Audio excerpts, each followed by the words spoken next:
வெறியோட தான் அந்த படத்தை நான் பண்ணி முடித்தேன். சூர்யா, அர்ஜுன் அப்படி யாரா ஹீரோவா போட்டு பண்ணி மேக் வரை வில்லனா சித்தர் ஒட்டுக்காளி வந்தப்போ எனக்கு அவ்வளோ வேதனையாக இருந்தது. அது அடுத்தது நம்மளுடைய நிகழ்வுக்கு சிறப்புரை வழங்க தமிழ் சினிமாவின் மிக முக்கியமான ஒரு இயக்குனர், தன்னுடைய ஒவ்வொரு திரைப்படங்களும் தனித்த உலகத்தை உருவாக்கி மக்களிடம் கொண்டு சேர்த்த மாபெரும் திரைக்கலைஞன் இயக்குனர் வசந்தபாலன் அவர்களை மேடை கழிக்கும். அனைவருக்கும் இனிய மாலை வணக்கம். என்னை இந்த விழாக்கு அழைச்சதுக்கு ரொம்ப நன்றி. ரொம்ப உள்ள வரப்பே ரொம்ப இன்ஸ்பைரிங்காக ஃபீல் பண்ணேன், ரொம்ப எனர்ஜெட்டிக்காக ஃபீல் பண்ணேன். இவ்வளோ யூத் வாய்ஸ் இதை கேட்குறப்ப ரொம்ப எனர்ஜெட்டிக்காக இருந்துச்சு. ஒரு பழைய கதை தான் அது, எனக்கு நடந்த கதை.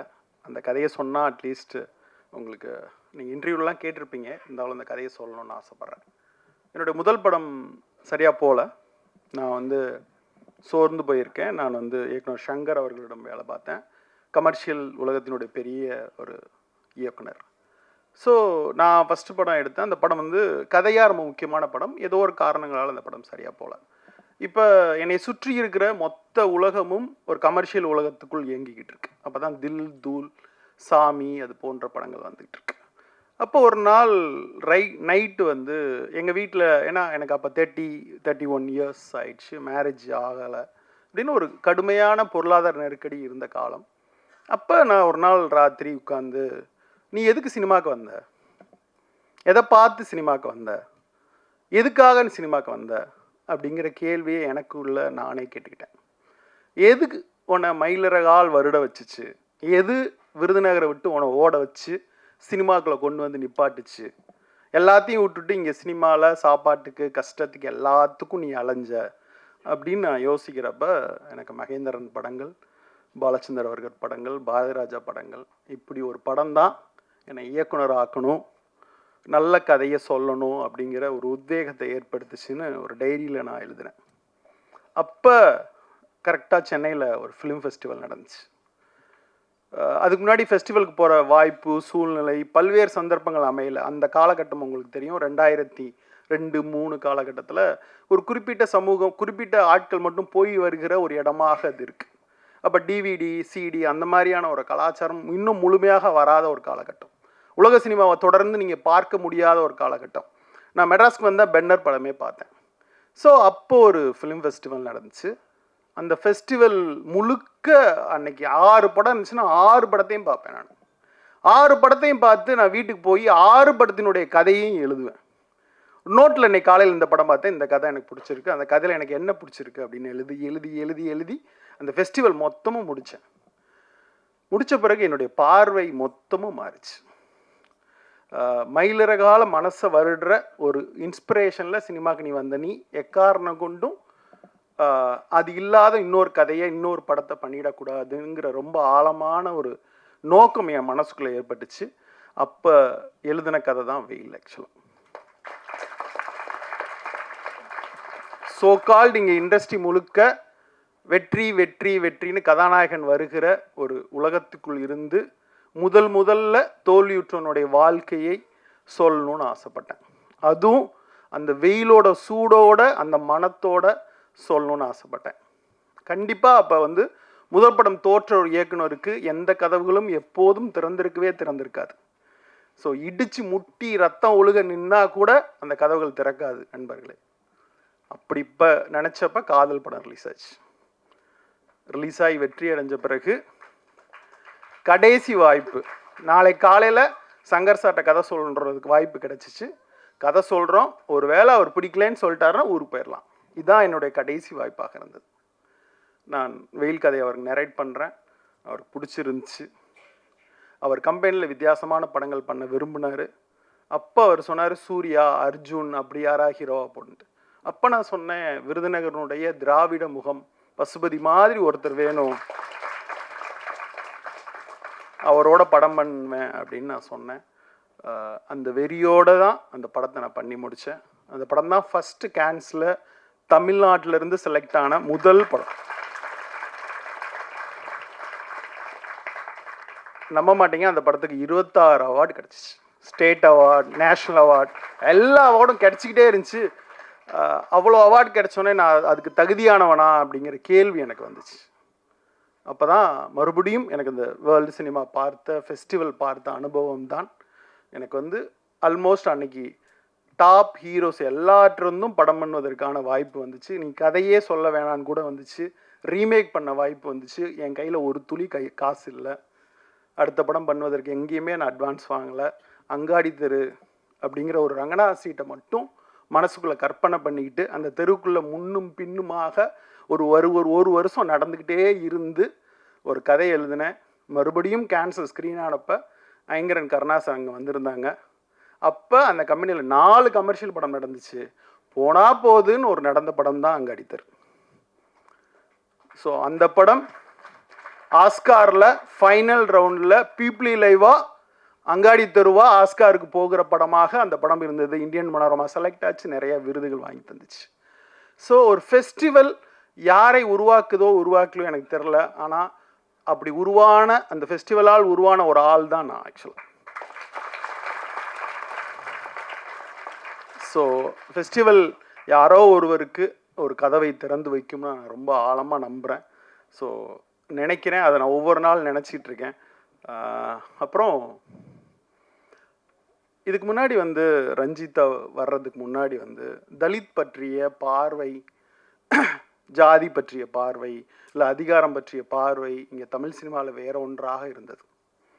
நிஜமாவே நாகராஜ் மஞ்சுளே வந்த பிறகு, ரஞ்சித் தமிழுக்குள் வந்த பிறகு, மாரி செல்வராஜ் உள்ள நுழைந்த பிறகு நான் வந்து அந்த மொத்த பார்வையும் மாறியது. ஆக்சுவலாக வெயிலில் நான் வந்து ஒரு பன்னி மேய்க்கு வரை வில்லனா சித்தரித்ததுக்கு இந்த மேடையில் நம்ம பகிரங்கமாக மன்னிப்பு கேட்க தயாராக இருக்கோம்.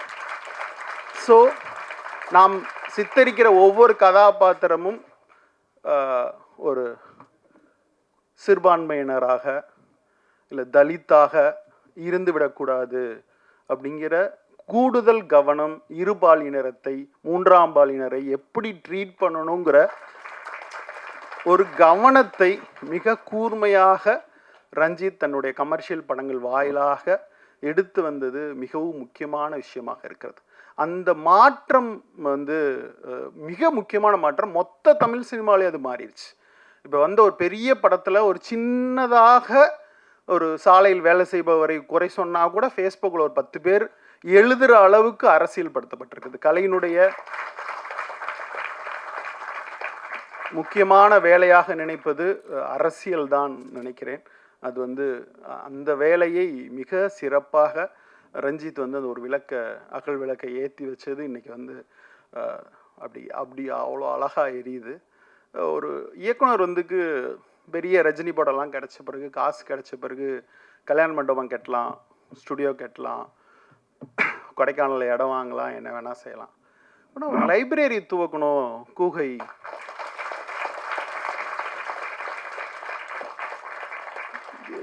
எவ்வளோ பெரிய விஷயம். நான்லாம் வேலை பார்த்துட்டு இருந்தப்போ, அஸ்னேட்டராக இருந்தப்போ எனக்கு 1500 சம்பளம் இருக்கிறப்ப 1200 புக்கு வாங்கி வீட்டில் வாங்கி படிப்பேன்.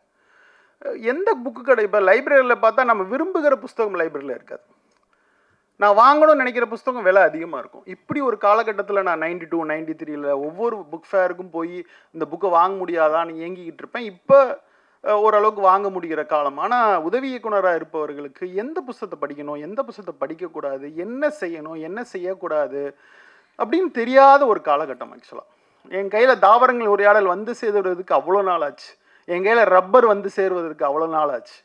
இப்படின்னு நான் சொல்லிகிட்டே போவேன். நான் வந்து அவ்வளோ அந்த அந்த நவீன இலக்கியத்தினுடைய முதல் சரடனை என் கையில் பற்றுவதற்கு அத்தனை நாள் ஆச்சு. கணையாலை வாங்குவதற்கு நான் விருதுநகர்லேருந்து மதுரை வந்து ட்ராவல் பண்ண வேண்டியிருக்கும். ஸோ அந்த காலகட்டத்திலேருந்து ஒரு கூகை லைப்ரரியை துறந்து இன்னைக்கு வந்து நான் வந்து அந்த ரோடு வழியாக தான் தினமும் போகிறேன். ஆக்சுவலாக என்னோடய ஆஃபீஸிலேருந்து நான் கடந்து செல்கிற பாதை அது. அங்கே பார்க்குறப்ப அது ஒரு இயக்கமாக மாறி இருக்கிறது.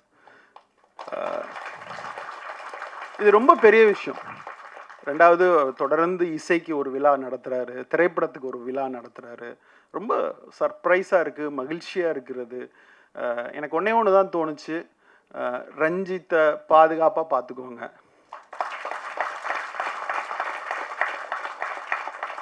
அப்படிதான் தோணுச்சு. ரொம்ப மிக அன்போடு மேடையில் நிற்பதற்கு மிகவும் மகிழ்ச்சியோடு நான் நிற்கிறேன். கவனமாக இந்த அரசியலை நம்ம படங்களில் சொல்லணுங்கிற கட்டாயமும் இருக்கிறது. லப்பட்டா லேடிஸ் ஆஸ்காருக்கு போகிறப்ப அதுக்கு எதிராக ஒரு குரலை கூட நம்ம வந்து எழுப்புற இடத்துல இருக்கணும். இப்போ வந்து விஸ்வா சொன்னாங்க, கொட்டுக்காளி வந்தப்போ எனக்கு அவ்வளோ வேதனையாக இருந்தது. அதுக்கு எதிராக ஒரு குரல் வந்தப்போ அது யார் பார்க்கணும் யார் பார்க்க வேணாங்கிறது ஒரு இயக்குனர் சொன்னப்போ எனக்கு வந்து அவ்வளோ கோபமாக இருந்துச்சு. ஸோ அது மாதிரி நம் எதிரான குரலை மிக கவனமாக பதிவு செய்ய வேண்டும். இன்னொரு முக்கியமான விஷயம், இன்றைக்கி தமிழ் சினிமா மிகவும் மிகவும் மிகவும் மோசமான ஒரு காலகட்டத்தில் இருக்கிறது. நான் ஒரு ப்ரொடியூசராக கடந்த லாஸ்ட் படம் நான் தான் ப்ரொடியூஸ் பண்ணேன் என் ஃப்ரெண்டோட சேர்ந்து. ஸோ இன்றைக்கி மேடையில் இந்த ப்ரொடியூசர் எல்லாம் பார்க்குறப்ப ரொம்ப ஆச்சரியமாக இருக்குது. ஸ்னாப்சிஸ் கொடுத்தா ஓகே சொல்லிடுவாங்க, பைண்டட் ஸ்கிரிப்ட்லாம் கேட்க மாட்டாங்க. அப்படிலாம் இல்லை, நானாக நெஞ்சு வலிக்க கதை சொல்லியிருக்கேங்க. 2:30 மணிக்கு கதை சொல்ல வர சொல்லுவாங்க. நல்லா பிரியாணி சாப்பிட்டு பல்ல குத்திட்டு சொல்லுங்கப்பா அப்படின்னு சொல்லுவேன். கதை சொல்கிறதுக்காக போயிட்டு மதியத்துலேருந்தே சாப்பிடாமல் இருப்போம். அப்புறம் டீ சாப்பிட்டுட்டு நின்று கதை சொல்லிட்டு வெளியே வந்தால் வாந்தியாக வரும், டீ சாப்பிட முடியாது. இன்னமும் நரேஷன் கேட்டுடலாமா அப்படின்னு சொல்லுவாங்க. இன்னமும் நெஞ்சு வலிக்க நரேஷன் சொல்கிற ஒரு இயக்குனராகத்தான் இந்த மேடையில் இருக்கிறேன். ஸோ இது மாதிரி குளோனிங், இங்கே மேடையில் இருந்த 4 ப்ரொடியூசர் மாதிரி குளோனிங் பண்ணி ஒரு 10,000 பேரை தமிழ் சினிமாக்குள்ளே இறக்க முடியும்னா தமிழ் சினிமா மலர்ச்சியாக மாற வேண்டிய காலகட்டம் வரும் நான் நம்புகிறேன். இது எல்லாத்தையும் தாண்டி நம்மளுடைய ஃபஸ்ட் லுக், நம்மளுடைய ப்ரெசன்ஸ், எப்படி ப்ரெசன்ட் பண்ணுறோம், எந்த கதை வயபிலிட்டியாக மாறுது இப்படின்னு பல்வேறு விஷயங்கள் இருக்குது. இன்றைக்கி தினத்தந்தியில் நீங்கள் பேப்பர் எடுத்து பாருங்கள், வெள்ளிக்கிழமை 12 படத்தினுடைய குவார்டர் பேஜ் விளம்பரம் வருது. அதில் ஒரு விளம்பரம் மட்டும் ஒழுங்காக டிசைன் பண்ணப்பட்டிருக்கு. மிச்ச படத்தை ஆடியன்ஸ் ஏன் போய் தேட்டரில் பார்க்கணும்? இப்படி ஒரு நிலைமை உங்களுக்கே தெரியும். இந்த மாதிரி பல்வேறு விஷயங்கள் நீங்களே அண்டர்ஸ்டாண்ட் பண்ணிக்க முடியும். ஆனால் இன்றைக்கி 2 தயாரிப்பாளர் சங்கங்களுக்குள்ள சண்டை, பெப்சி ஒத்துழைக்க மாட்டேங்குதுன்னு இன்றைக்கி வெளியே இருக்கிற பிரச்சனையெல்லாம் பார்த்தா ஓடிடி வாங்க மாட்டேங்குது படத்தை, தேட்டருக்கு போனால் ஷோ நம்மளுக்கு கொடுக்க மாட்டேன்றாங்க, ஷோ கொடுக்கலைன்னா ஷோ கேன்சல் ஆகுது. இப்படின்னு இங்கே இருக்கிற பிரச்சனை படம் எடுக்கவே விடாத அளவுக்கான பிரச்சனையில் டூரிஸ்ட் ஃபேமிலி மாதிரி ஒரு ட்ரெய்லர் பார்த்தேன், பிரமாதமாக இருந்துச்சு. எனக்கு ட்ரெய்லர் பார்க்குறப்ப அவ்வளோ ஒரு சின்ன ஒரு சீனை காமிக்கிறப்பவே அவ்வளோ அழகாக இருந்துச்சு. ஸோ அந்த மாதிரி சின்ன படங்கள் கொட்டுக்காளி போன்ற ஒரு அழகான ஒரு மலர் தொடர்ந்து மலரட்டும். என் மனமார்ந்த வாழ்த்துக்கள்.